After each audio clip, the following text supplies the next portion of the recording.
Hello, everyone, and welcome back to Learn English with NewPod. I'm Grace. And I'm Kevin. It is great to be back with you all. Grace, today I want to talk about something that I think every single person listening to us right now has felt before. Oh, I have a feeling I know what you're talking about. Is it that feeling when you know you should be practicing your English, but you just stay in your safe bubble?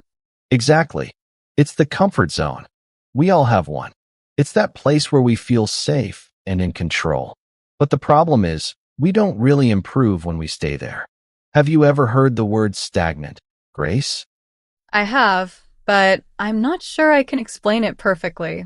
Is it like when water doesn't move and it starts to smell bad? That's exactly it. If you use the word stagnant to describe your English, it means you aren't growing or moving forward at all. Your skills are just sitting there. That's a scary thought. I definitely don't want my English to become stagnant. It's like a habit. We stick to what we know because it's easy. For me, my comfort zone is reading books that are too simple. I understand every word, I feel smart, and I don't feel nervous. But when I close the book, do I actually feel like I can speak better? No. That is a perfect example. It feels good, but it's a trap. And I think many learners feel this way about speaking, too. They stick to the same basic sentences because they are afraid of making mistakes. Why are we so afraid? Why does it feel so scary to step out of that bubble? I think it's because humans naturally hate the feeling of being incompetent. Have you heard that word before? Incompetent. That sounds like a very formal word. Does it just mean not good at something? Yes, exactly. It's a B2 level word that means you lack the skill to do something properly. When you are in your comfort zone, you feel like an expert. But when you step out, like trying to speak to a native speaker, you suddenly feel incompetent for a moment. Oh, definitely. I remember the first time I joined an online English chat room. My hands were shaking. I felt like everyone was waiting for me to make a mistake. Exactly. That feeling of being a beginner is uncomfortable. But here is the secret. That discomfort is actually the feeling of your brain growing. If you feel 100% comfortable, you aren't learning. That's a bold way to look at it. So, if I feel nervous or silly, that's actually a good sign? It's a great sign. It means you are pushing yourself. And honestly, Grace, I've realized that most of the time, the fear is just in our heads. We often overthink the situation.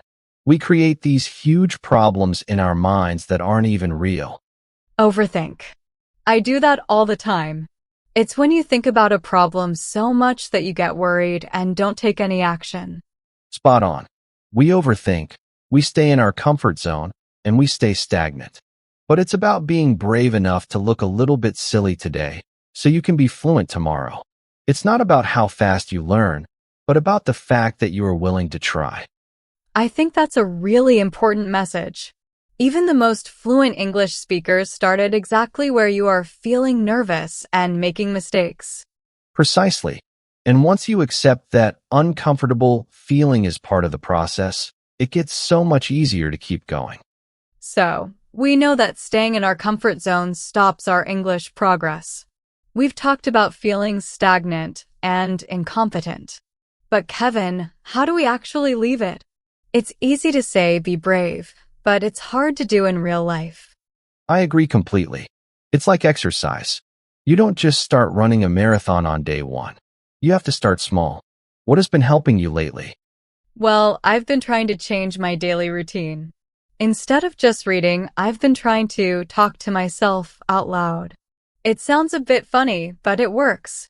I do that too.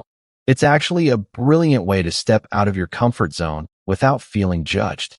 If you make a mistake, only you are there to hear it. Exactly. And another thing I've been doing is watching videos about topics I don't know anything about.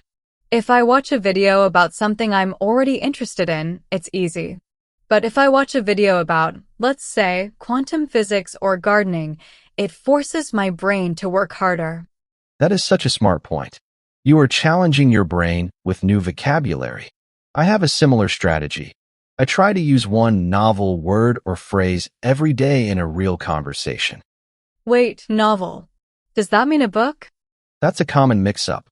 A novel can be a book, but as an adjective, it means new or unusual. So, I'm trying to use new and unusual words in my conversations. Oh, I see.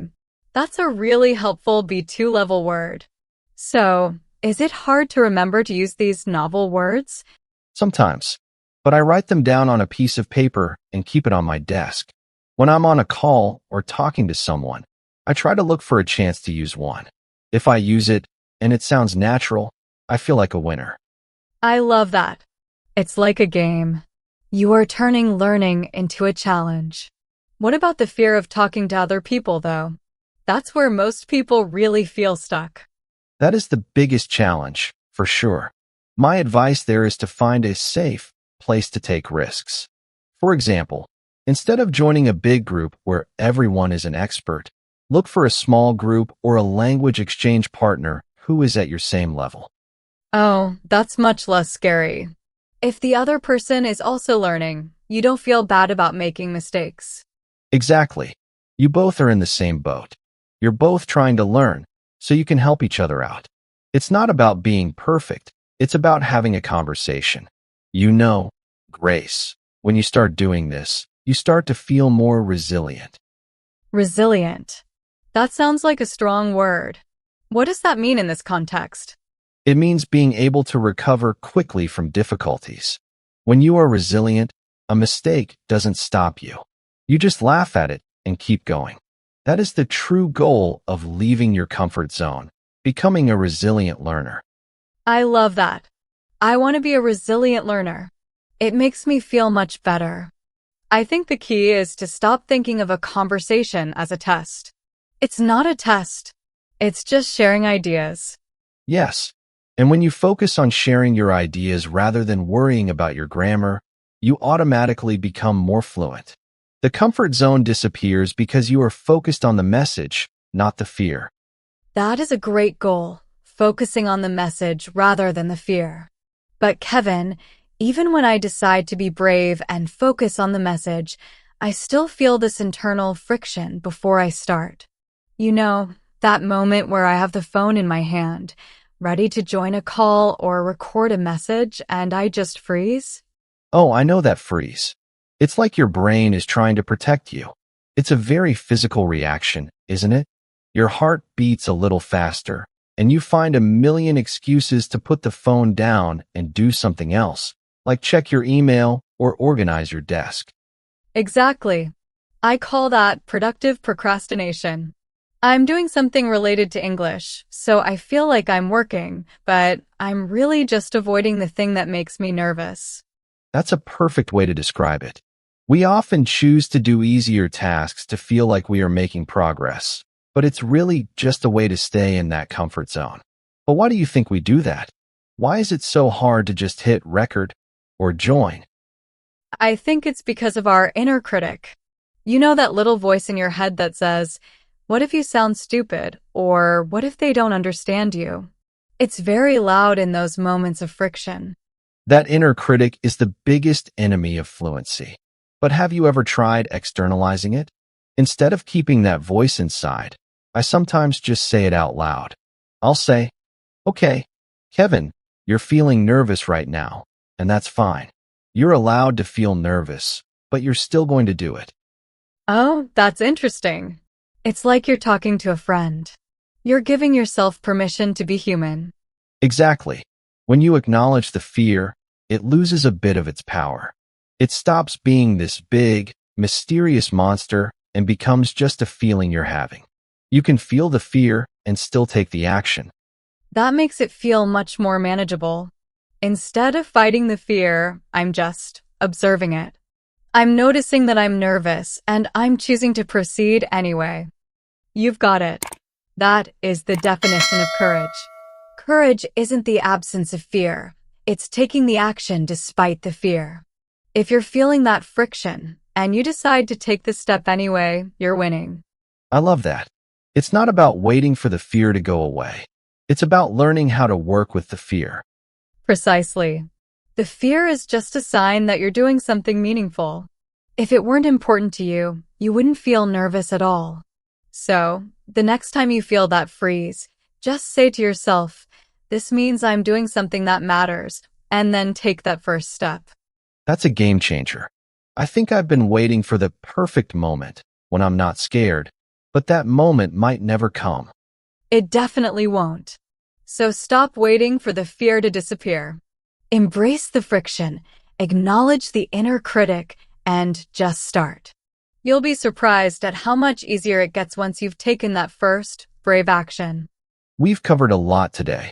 We talked about why we get stuck in our comfort zones, how to push ourselves with novel challenges, the importance of being a resilient learner, and how to deal with that annoying inner critic. But Kevin, how do we make sure we don't just do this for one day and then quit? That is the million-dollar question, Grace. It's all about creating sustainable habits. Something sustainable can be maintained at a steady level for a long time. If you study for 5 hours one day and then don't touch your books for a week, that's not sustainable. But studying for 20 minutes every day, that is the secret. That makes so much sense. I used to burn myself out by trying to do too much at once. I think that's why I ended up back in my comfort zone. I was tired, so I went back to what was easy. We call that burnout. It's a very common feeling when you try to change everything in your life all at once.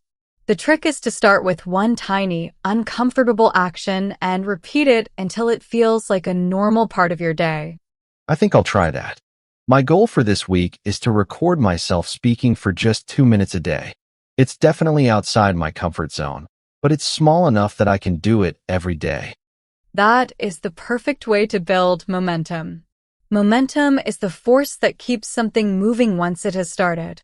By doing your 2-minute recording every day, you are building momentum. After a few weeks, it will feel weird not to do it.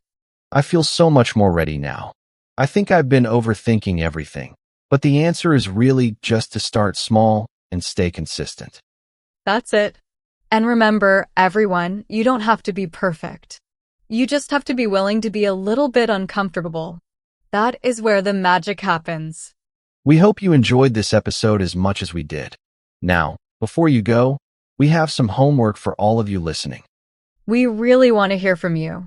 Your homework is to go to the comment section and tell us one specific, slightly scary thing you are going to do this week to step out of your comfort zone. Don't just think about it. Write it down. Making it public is a great way to commit to your goal. Let us know what your action is, and we will do our best to reply and support you. And if you found this podcast helpful, please subscribe to Learn English with NewPod and hit that like button. It helps other learners find the podcast, and it really motivates us to keep creating. Thanks for listening, everyone. Keep pushing yourselves, stay resilient, and we will see you in the next episode. Bye for now.